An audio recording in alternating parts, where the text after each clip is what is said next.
Kemarin ketika dalam pemilu kita, adakah ulama-ulama, pakar-pakar yang mengaung-ngaung atau berbicara keras tentang kecurangan-kecurangan yang terjadi dalam pemilu, atau banyak yang diam?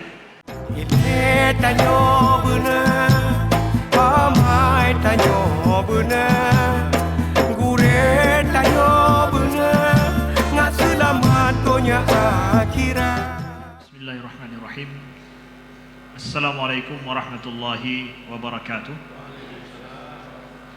Alhamdulillahirabbil alamin. Hamdan katsiran thayyiban mubarakan fih. Asyhadu an la ilaha illallah wahdahu la syarika lah wa asyhadu anna Muhammadan abduhu wa rasuluh. Allahumma shalli wa sallim wa barik ala sayyidina Muhammadin wa ala alihi wa sahbihi wa sallim. Subhanaka la ilma lana illa ma 'allamtana innaka antal alimul hakim. Allahumma 'allimna ma yanfa'una wanfa'na bima 'allamtana wa zidna ilma.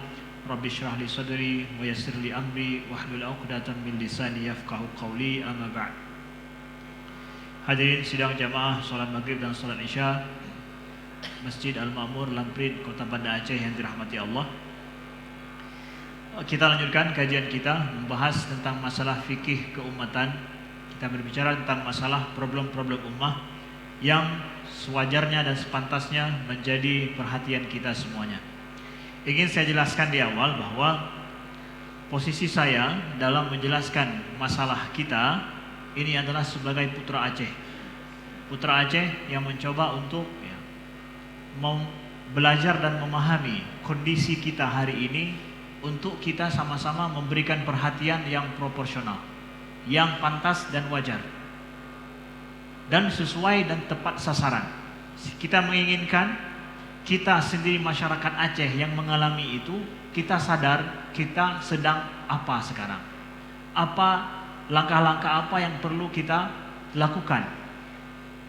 Atau paling kurang, kalau kita tidak mau memberikan solusi atau tidak mampu, tapi kita paham kondisi kita hari ini seperti apa. Ini yang ingin kita jelaskan, mendiagnosa kondisi kita. Dan bagaimana Islam ini menginginkan daripada kita, umatnya ini, untuk berbuat. Ini adalah masalah yang penting, masalah yang sulit juga. Khususnya kita yang memang tinggal di negeri kita, tidak pernah keluar negeri, tidak pernah ke tempat lain, tidak pernah hidup di tempat lain. Tapi mungkin kita yang hidup di tempat lain kembali ke negeri kita, kemudian juga mungkin sudah pernah mempelajari perbedaan peradaban, sudah pernah tinggal di tempat peradaban yang berbeda, itu insya Allah akan nampak jelas sekali bagaimana kondisi perbedaan kita dengan orang lain. Saya ingin katakan bahwa ada sebuah survei yang baru saja dirilis oleh Arab Barometer untuk BBC News. Mereka mensurvei tentang religiulitas atau tadayun bahasa Indonesianya, bahasa Arabnya, sikap memegang kepada agama di kalangan orang Arab, khususnya mereka yang remaja dan pemuda saat ini. Dari tahun 2013 sampai 2018. Arab Barometer, survei dibuat oleh Arab Barometer, semua negeri-negeri Arab. Nah, apa yang mereka dapatkan? Sejauh mana anak-anak muda ini yang mereka hidup dengan problem kehidupan dari 2013 sampai 2018. Survei ini dilaksanakan akhir 2013 sampai akhir musim semi 2019 tadi, tahun ini. Baru saja surveinya. Apa yang mereka dapatkan? Dulu sebelum 2013 ada persentase orang yang merasa dirinya sudah tidak perlu lagi pada agama, ada, tapi persentase yang sangat kecil. Tetapi dari 2013 sampai 2018 didapatkan di negeri-negeri Arab, itu adalah persentase orang yang merasa dirinya sudah tidak beragama dan tidak penting pada agama, itu persentasenya membengkak, ya, membengkak, membesar. Dan yang paling besar itu terjadi di negeri Tunisia. Ya. Dan yang paling sedikit itu adalah di negeri Yaman. Dan yang paling sedikit juga di negeri Irak. Jadi yang paling tinggi itu di Tunisia, Libya, Aljazair, kemudian Lebanon, itu negeri-negeri Arab, ya. Yang terjadi di mana orang merasa bahwa agama sudah tidak perlu, tapi ini di kalangan remaja dan anak muda. Ya. Rasa tadayun, ruh untuk beragama itu semakin melorot. Ya. Itu terjadi di negeri Arab. Nah ini, ya, survei ini mungkin terbukti secara ilmiah. Ada sebabnya tentu. Ya. Kita mendapati bahwa kondisi bangsa Arab hari ini jauh berbeda dengan kondisi kita hari ini. Problem yang dihadapi oleh bangsa Arab jauh lebih rumit mungkin dari problem yang kita hadapi. Tetapi kita sendiri orang Aceh, orang Indonesia, kita mempunyai problem tersendiri. Yang problem kita tersendiri, masalah kita dalam beragama ini seperti apa, dalam menjalankan Islam kita seperti apa, dan apa yang kita mau dengan Islam kita ini, dengan keacehan kita, dengan keislaman kita, apa yang kita mau sebenarnya, belum ada yang mengarahkan kita ke arah situ.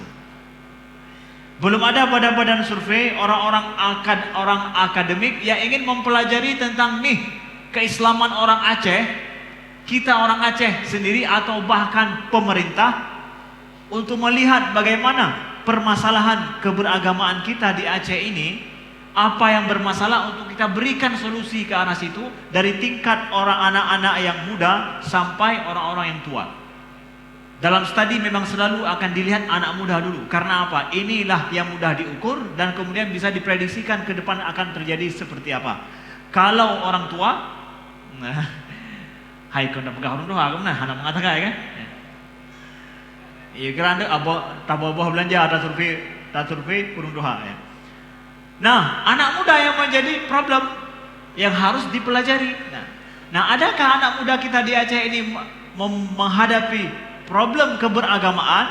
Apakah mereka sadar bahwa mereka adalah orang Aceh yang punya identitas kuat tentang keislaman? Adakah mereka merasa hari ini bahwa keislaman di Aceh itu sungguh sangat membanggakan, atau mereka merasa kecewa dengan itu? Bagaimana anak-anak muda kita di Aceh menginginkan Islam itu mereka amalkan seperti apa? Apakah ustadz-ustadz kita, tengku-tengku kita, atau orang-orang alim di Aceh ini dianggap proporsional dan mampu membawa Islam yang menarik bagi anak-anak muda atau bagi masyarakat kita? Atau mungkin gaya dakwah atau gaya Islam yang mereka dapatkan dari ustadz-ustadz kita, tengku-tengku kita, atau orang-orang alim kita masih mengecewakan? Itu kan sebuah studi yang harus dibuat. Kalau kita ingin menjadikan Islam Aceh ini adalah sebagai teladan, ya, sebagai teladan kita ingin memperbaiki keberagamaan kita di Aceh. Begitu juga ya dengan problem-problem yang lain. Jangan kita pikir bahwa problem yang lain itu tidak lepas daripada agama kita, tidak. Kemarin ketika dalam pemilu kita, adakah ulama-ulama, pakar-pakar yang mengaung-ngaung atau berbicara keras tentang kecurangan-kecurangan yang terjadi dalam pemilu, atau banyak yang diam? Adakah kecurangan-kecurangan yang terjadi? Apakah agama mentolerir kecurangan itu? Hal-hal yang seperti ini, orang-orang alim yang beragama, tengku-tengku, ustadz-ustadz, siapa saja, wajib, kiai-kiai, bukan cuma di Aceh, tapi seluruh Indonesia wajib berbicara supaya Islam ini dia punya suara di dalam masyarakat. Apa saja kezaliman yang terjadi, kesalahan para pengatur negara atau pemerintah, juga ini adalah bagian yang harus disuarakan oleh siapa? Kalau bukan alim ulama, kalau bukan orang yang paham agama yang menyuarakannya, maka orang sekuler yang akan bicara tentang masalah itu. Lalu kalau orang sekuler yang akan bicara tentang ketimpangan yang terjadi dalam masyarakat, justru orang itu yang lebih gencar memberikan solusi kepada masyarakat, maka anak muda kita akan menganggap bahwa pemikiran orang sekuler itu lebih mantap. Karena apa? Lebih jitu, lebih sesuai dengan masalah yang kita hadapi, itu yang diajarkan pada kita. Jangan sampai masalah agama kita, masalah di masyarakat kita seperti ini, kita bicara agama yang seperti itu. Nggak ada hubungannya. Kita menginginkan agama yang kita bawa, dakwah yang kita bawa, Islam yang kita bawa ini yang menjawab permasalahan umat kita. Islam mengatur masalah pemerintahan, kejujuran dalam masalah pemerintahan. Ini masalah besar. Adanya korupsi, betul. Korupsi, tidak ada sebuah negara pun yang tidak ada korupsi. Indeks korupsi dunia 2018 mengatakan bahwa tidak ada negara yang tidak korupsi di dunia.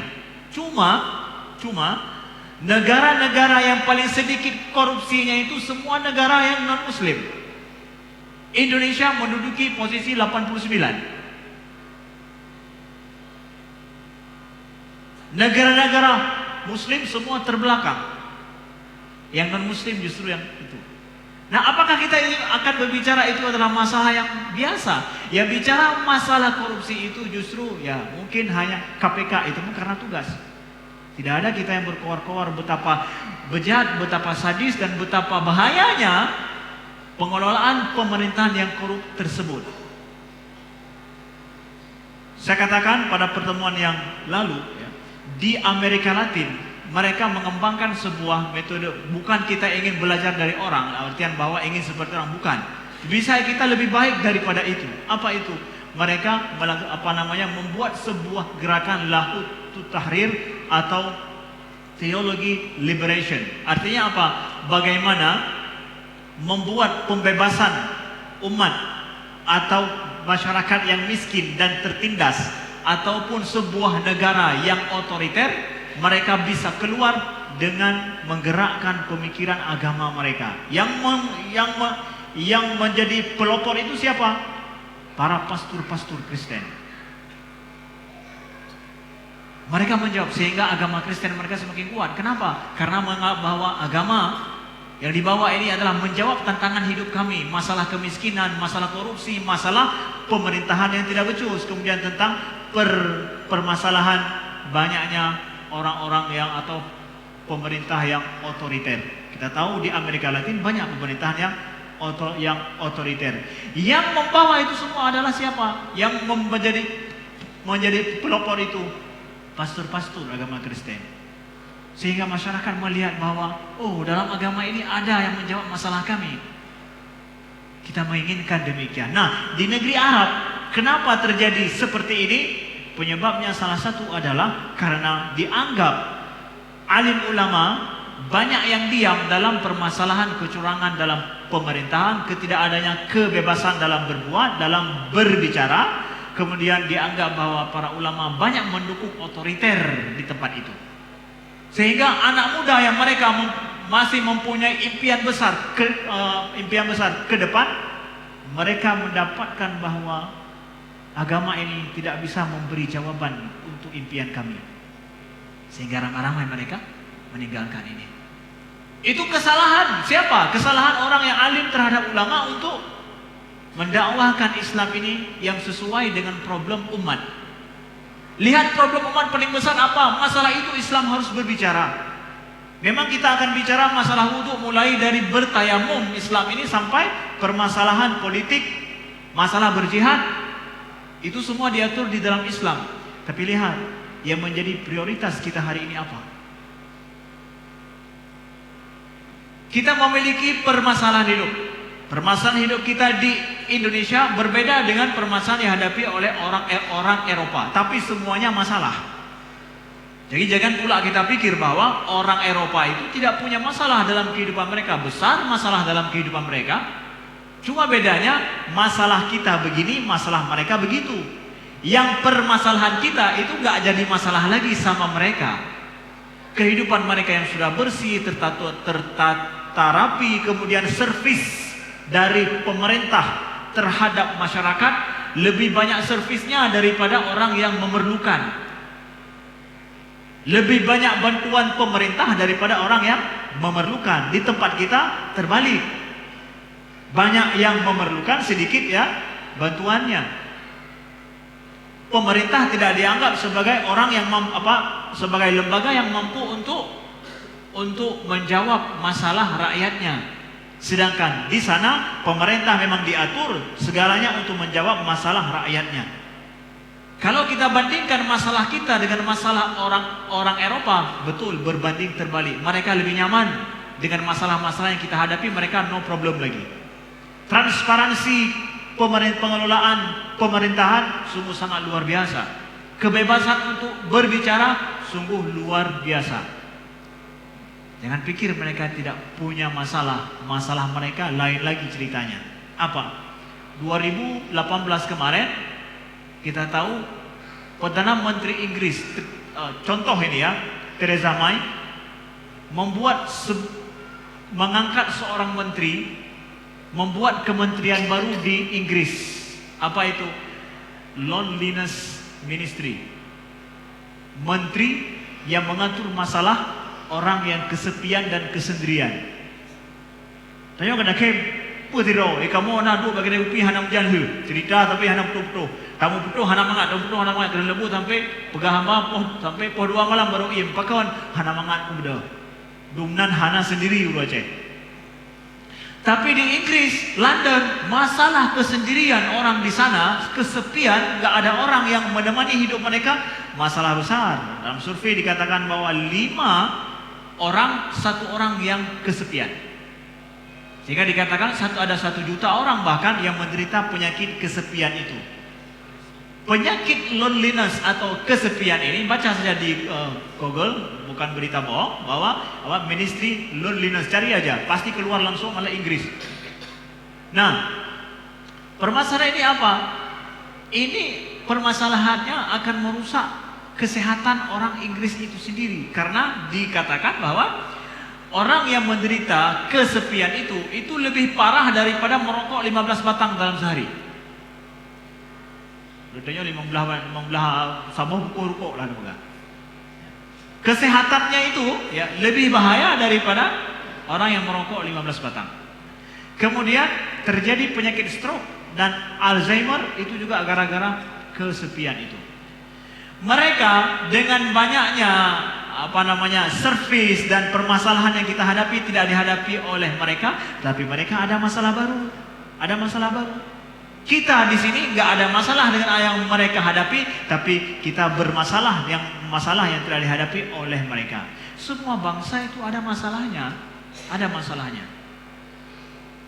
Sekarang yang kita inginkan bagaimana kemampuan dalam sebuah negeri, dalam sebuah masyarakat untuk memberikan solusi terhadap masalah mereka.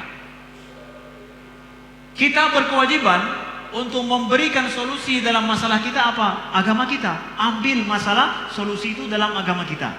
Ketika tidak ada orang yang memberikan solusi bagi masyarakat yang menghadapi permasalahan bukan dari nilai agama, disinilah bahayanya nanti ketika dianggap Islam itu mandul, tidak mampu memberikan sebuah solusi terhadap masalah dalam kehidupan kami. Runyamnya masalah politik, justru itu orang-orang Islam di dalamnya, atau orang-orang yang dulunya hafiz, orang-orang yang di dalamnya paham agama, bertambah harunya masalah kita, bertambah parah masalah kita. Ketika orang-orang yang berada di atas yang bermasalah itu adalah justru orang-orang yang dalam tanda kutip adalah ada label agamanya, itu merugikan kita, merugikan Islam, merugikan dakwah Islam ini. Maka kami ingin mengatakan bagi anak-anak muda, kawan-kawanku sekalian, remaja-remaja sekalian, kalian adalah harapan ke depan untuk Aceh ini. Ayah kita adalah harapan kita. Harapan kita mudah-mudahan masuk surga semuanya. Kita ini ingin berjihad. Ingin semua kita adalah ayah-ayah kita semua ingin mati syahid. Ayah-ayah kita semua ingin hidupnya itu husnul khatimah. Kita bukan husnul khatimah, tetapi kita ingin apa? Husnul bidayah wa husnul hayah. Kita ingin kehidupan yang baik, kehidupan yang bagus. Jihad kita adalah bukan bagaimana mati syahid, tapi bagaimana hidup syahid. Kita sedang memulai kehidupan. Kita sedang memulai kehidupan ini. Kita ingin hidup kita ini betul-betul syahadah lillahi ta'ala. Kita ingin hidup lebih lama lagi. Kita ingin hidup lebih lama untuk lillahi ta'ala, untuk agama kita.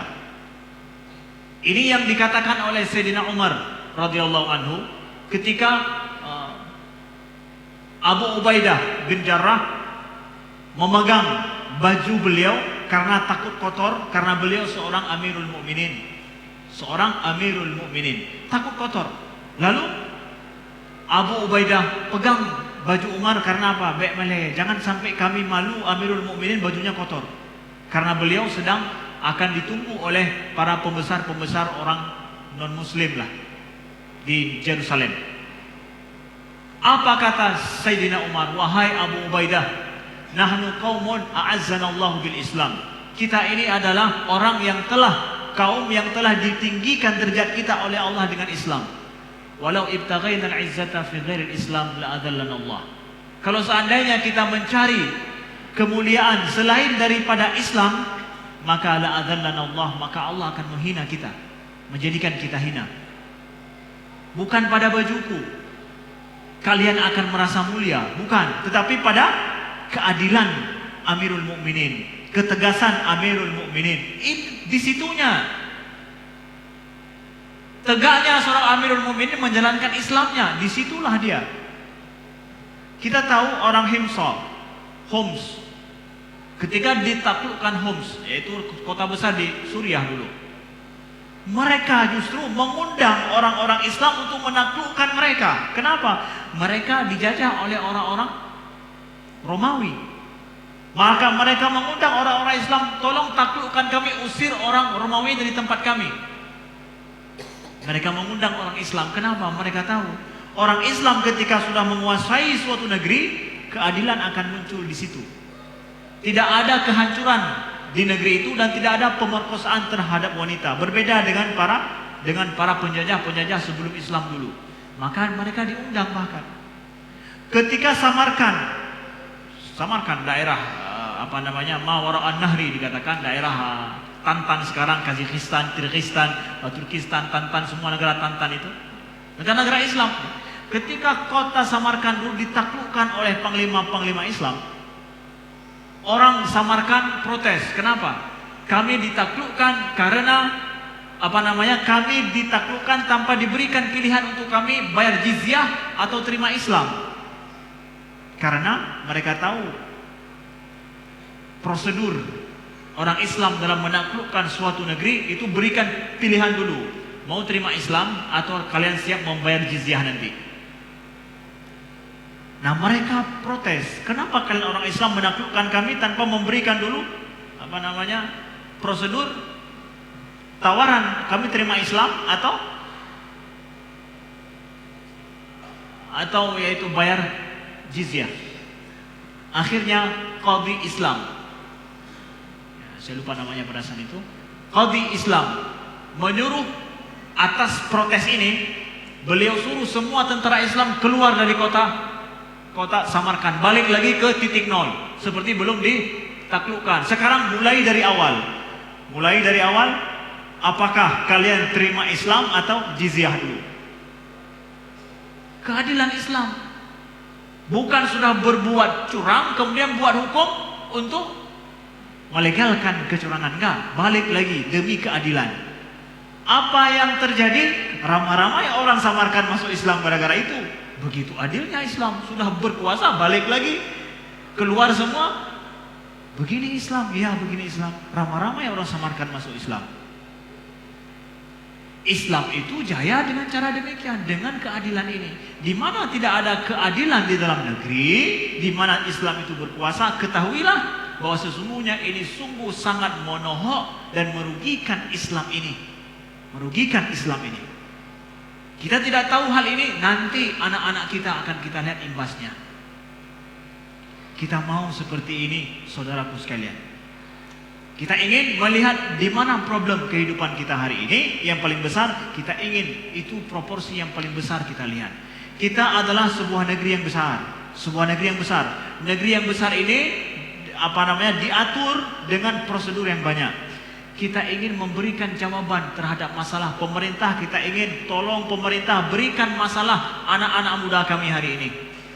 Sebagaimana kami katakan yang lalu bahwa agenda permasalahan bagaimana menggembleng anak muda ini ke arah yang lebih baik, ke arah yang islami, itu adalah tugas pokok para alim ulama, tugas pokok daripada para cendekiawan dan pakar, dan tugas pokok daripada pemerintah kita.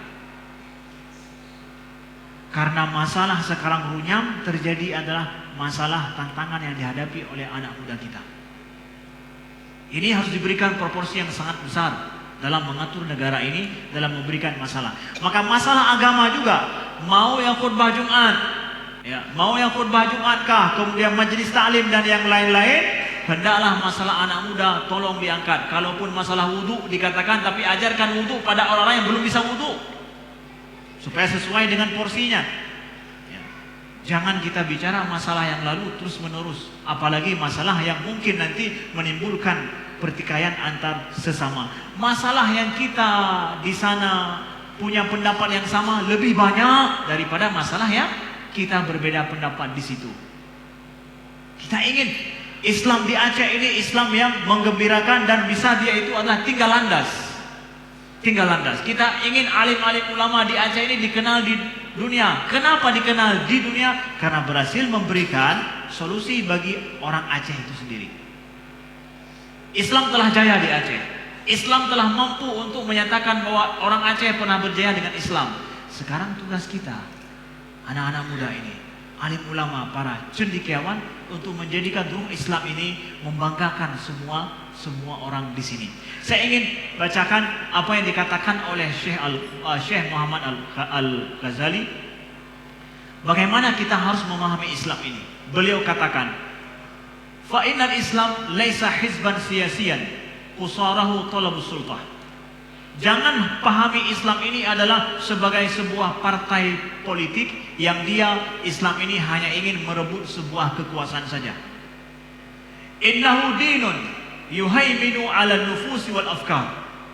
Sesungguhnya Islam ini adalah agama yang dia itu menguasai pemikiran dan juga dia itu menguasai jiwa. Kemudian wa yusawwisun nas awalan bil aqaid wal ibadat wat taqalid allati yadha'uha. Islam mengatur manusia dengan apa? Dengan akidahnya. Kemudian dengan ibadatnya, kemudian dengan praktek-praktek kebiasaan yang menjadi sunnah Nabi sallallahu alaihi wasallam.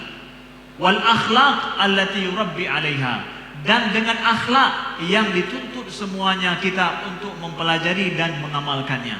Wa ta'alim allati yansyuruha wa sya'air allati yarfa'uha. Dan pengajaran-pengajaran Islam dan syiar-syiar Islam itu semua adalah makna daripada Islam itu. Jadi Islam luas sekali. Jadi Islam itu adalah semangat. Islam itu adalah buah pikir. Adalah merupakan yang menguasai pemikiran kita, yang menguasai jiwa kita, yang menguasai akhlak kita.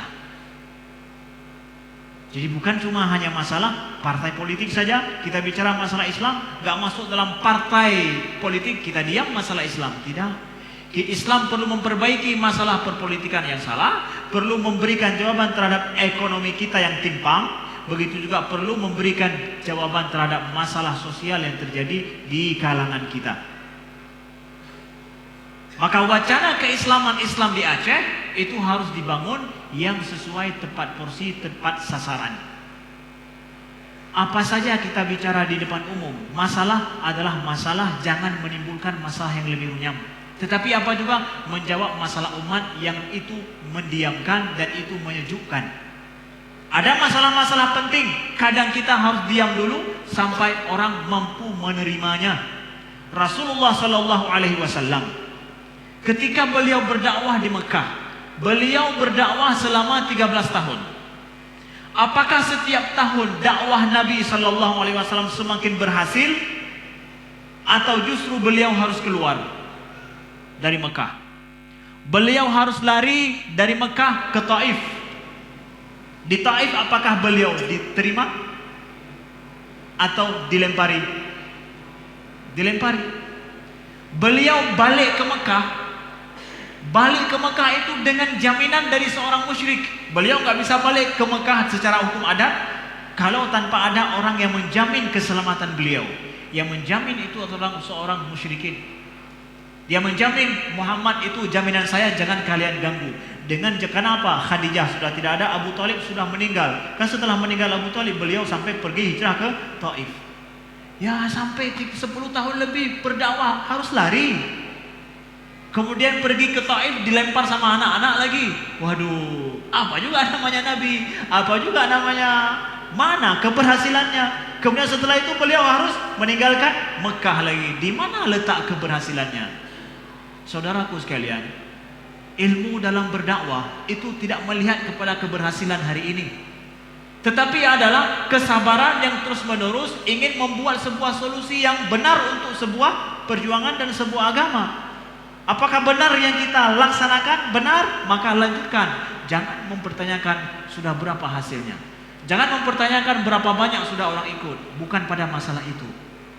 Tapi orang yang berdakwah itu adalah yang memberikan solusi yang benar, benar dibutuhkan oleh masyarakat, lanjutkan dan bersabarlah. Bersabarlah. Hari ini sering kita mendengarkan orang Aceh, ini kaji kebiasaan orang Aceh. Bukan apa? Yang betul dah pegah api, salah. Bah menan ni. Kain tanya, baru bacut dah pegah betul, hai terima degok berhenti. Tidak, saudaraku sekalian.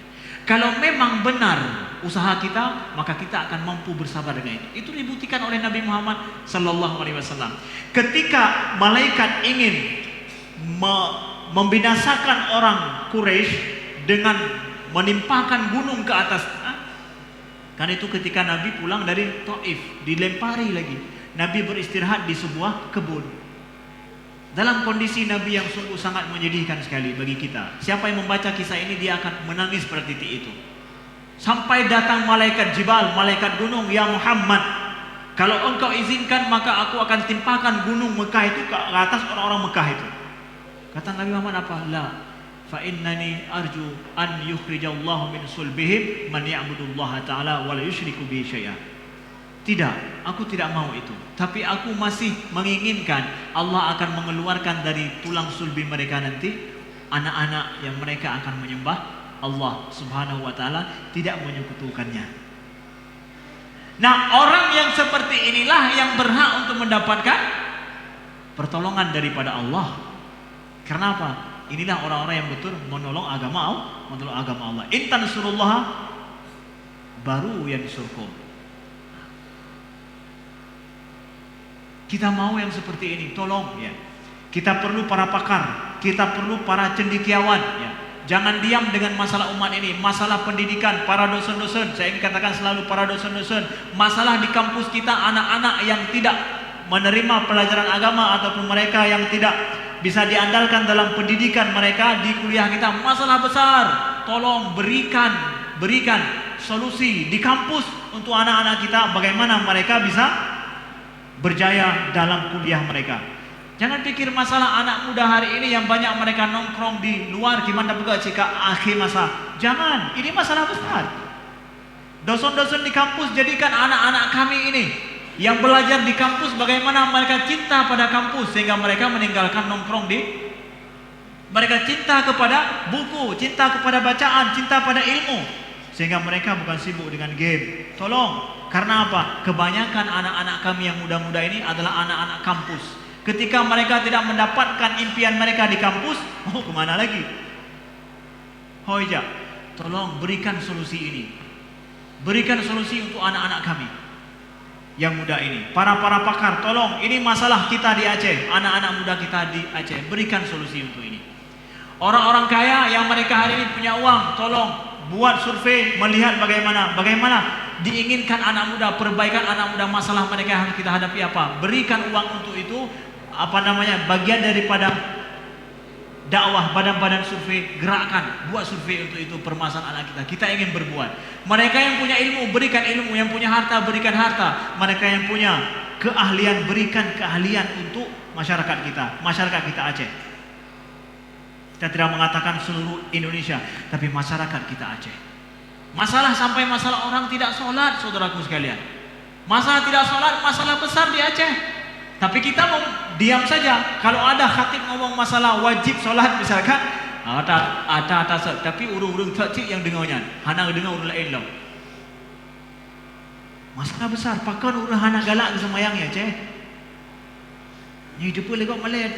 Kemudian tentang masalah kenapa masyarakat di Aceh tidak suka sholat berjamaah, masih belum hidup tumbuh baik sholat berjamaah. Masalah kita juga, padahal masalah mata ubid kan, tapi masalah rayu. Itu masalah kajamun kah? Tapi jadi masalah besar. Tapi dengan keadaan kondisi terus seperti ini, itu masalah harus diberikan solusi. Ini adalah keresahan-keresahan. Ingin kita memperhatikan masalah kita. Saya selaku putra Aceh melihat bahwa kondisi kita, sudah saya pergi sedikit ke tempat-tempat lain, saya lihat perbedaannya luar biasa berbeda. Malu kita. Kita ingin memberikan perubahan yang lebih baik untuk Aceh. Tolong bantu kawan-kawan, kalian-kalian yang mahasiswa, kehebatan kalian hari ini adalah bukan pada apa yang kalian pakai, bukan apa yang kalian gunakan, tapi apa juga, apa pikiran baru yang kalian bawa, impian baru yang kalian bawa. Apa impian baru kalian yang orang gak bermimpi tapi jadi impian kalian. Walaupun itu sekedar mimpi, bermimpilah mengharapkan itu. Wujudkan dalam cita-cita kalian selama di kampus. Jadi kampus hanya bukan sekedar kewajiban kalian pergi, bukan. Tapi tempat di mana kalian mampu mewujudkan cita-cita kalian. Walaupun dosennya gak bisa diharap kadang. Walaupun dosen di kadang, mana tak dosen anak-anak itu. Tapi impian itu Allah akan berikan kalau seandainya kita bermimpi dengan benar dan kita ingin mewujudkan mimpi itu, Allah akan wujudkan dengan cara yang kita tidak tahu.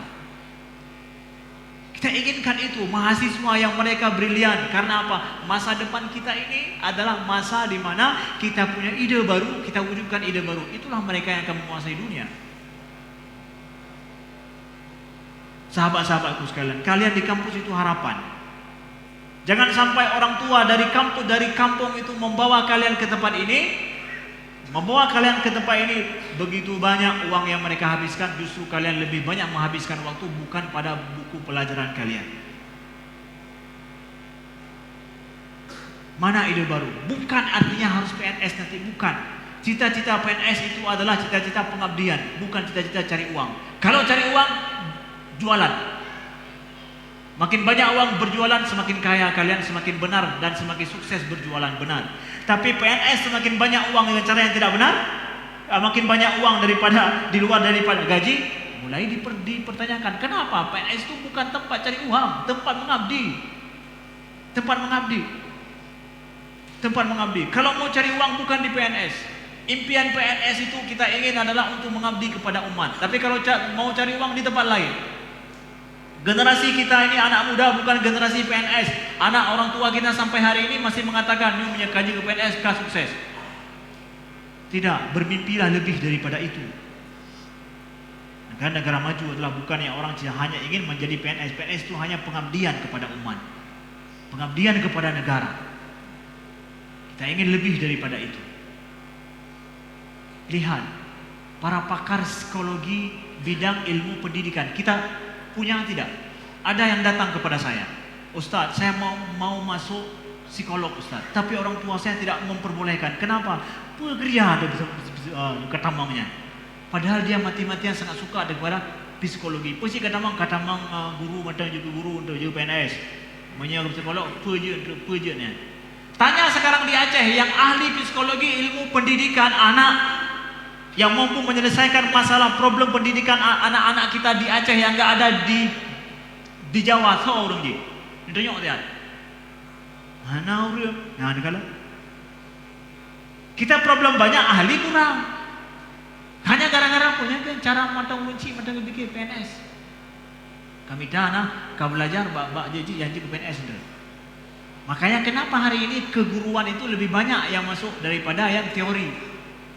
Yang teori, mahasiswa kita yang teori-teori itu anak kehodongnya itu hanya lebih peng. Padahal orang-orang yang memakai teori lebih tinggi itu kecerdasan lebih tinggi, itu yang mampu membuat perubahan lebih besar bagi umat. membuat perubahan solusi lebih besar, bukan mendiskreditkan, bukan. Tapi inilah arah kehidupan kita.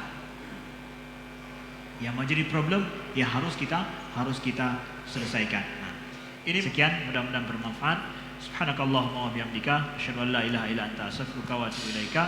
Assalamualaikum warahmatullahi wabarakatuh.